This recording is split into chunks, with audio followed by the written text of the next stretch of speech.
हैं capital TV Uttar Pradesh. मैं हूं कनिका। मिल्कीपुर उपचुनाव उत्तर प्रदेश के अयोध्या जिले की महत्वपूर्ण विधानसभा सीट पर हुआ, जहां भारतीय जनता पार्टी के चंद्रभानु पासवान ने समाजवादी पार्टी के अजीत प्रसाद को 60,297 वोटों से पीछे छोड़ते हुए जीत की ओर बढ़ते हुए देखा गया। इस सीट पर 5 फरवरी 2025 को उपचुनाव हुआ था और 65% से अधिक मतदाताओं ने मतदान किया।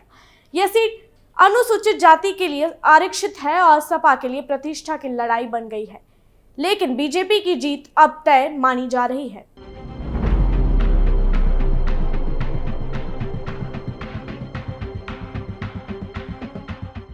मिल्कीपुर विधानसभा चुनाव उत्तर प्रदेश के अयोध्या जिले में स्थित एक महत्वपूर्ण सीट पर हुआ, जो राजनीतिक दृष्टि से अत्यधिक अहम मानी जाती है।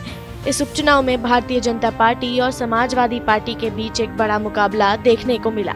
यह सीट अनुसूचित जाति के लिए आरक्षित है और इसके परिणाम ने क्षेत्रीय राजनीति को प्रभावित किया है। 5 फरवरी 2025 को हुए इस उपचुनाव में कुल 3.71 लाख मतदाताओं में से 65% से अधिक मतदाताओं ने अपने मताधिकार का प्रयोग किया, जो कि 2022 के उत्तर प्रदेश विधानसभा चुनाव की तुलना में अधिक था। इस उपचुनाव ने बीजेपी और सपा दोनों के लिए प्रतिष्ठा की लड़ाई का रूप ले लिया था, क्योंकि मिल्कीपुर सीट उत्तर प्रदेश के अयोध्या जिले का हिस्सा है, जो धार्मिक और राजनीतिक दृष्टि से संवेदनशील क्षेत्र है। मिल्कीपुर सीट पर चुनाव तब हुआ जब समाजवादी पार्टी के विधायक अवधेश प्रसाद ने 2024 के लोकसभा चुनाव में अयोध्या से जीतने के बाद विधानसभा से इस्तीफा दे दिया था, जिससे यह सीट खाली हो गई।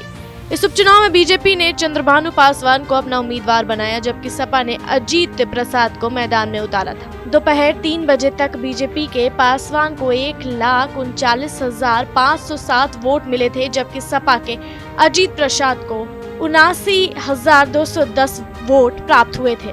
आजाद समाज पार्टी के संतोष कुमार को 5,158 वोट मिले। बीजेपी के पासवान ने प्रधानमंत्री नरेंद्र मोदी और उत्तर प्रदेश के मुख्यमंत्री योगी आदित्यनाथ का आभार व्यक्त किया और कहा कि उनके नेतृत्व में पार्टी ने जो कल्याणकारी योजनाएं चलाई, उनका असर मिल्कीपुर के मतदाताओं पर पड़ा।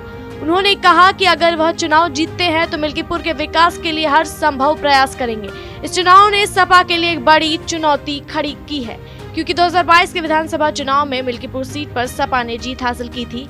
अब बीजेपी की जीत इस बात का संकेत है कि पार्टी ने यहां अपनी स्थिति मजबूत कर ली है। बीजेपी सांसद दिनेश शर्मा ने कहा कि मिल्कीपुर के सकारात्मक परिणाम समाजवादी पार्टी के लोकसभा चुनाव में हार का प्रतीक है और इसे लोकतांत्रिक तरीके से स्वीकार किया जाना चाहिए। इस चुनाव में सपा के राष्ट्रीय अध्यक्ष अखिलेश यादव ने बीजेपी पर चुनाव धांधली के आरोप लगाए और इसे लोकतंत्र की हत्या बताया। हालांकि बीजेपी के पासवान ने पूरी तरह से सकारात्मक तरीके से अपनी जीत का जश्न मनाया और मिल्कीपुर के विकास के लिए अपनी प्रतिबद्धता जताई। मिल्कीपुर उपचुनाव ने दोनों पार्टियों के बीच न केवल एक बड़ा राजनीतिक संघर्ष दिखाया, बल्कि यह अयोध्या जिले की राजनीतिक दिशा को भी प्रभावित करेगा।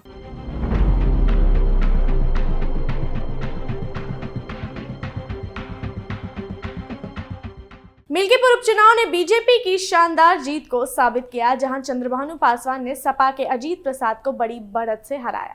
यह चुनाव बीजेपी और सपा के लिए प्रतिष्ठा की लड़ाई बन गया था और बीजेपी की जीत ने अयोध्या जिले में अपनी स्थिति मजबूत की। चुनाव परिणाम यह दर्शाते हैं कि मिल्कीपुर में बीजेपी का प्रभाव बढ़ रहा है, जबकि सपा के लिए यह एक बड़ा झटका है। ऐसे ही तमाम जानकारियों के लिए देखते रहिए कैपिटल टीवी उत्तर प्रदेश। अगर जानकारी पसंद आई हो तो वीडियो को लाइक करना और चैनल को सब्सक्राइब करना ना भूलें।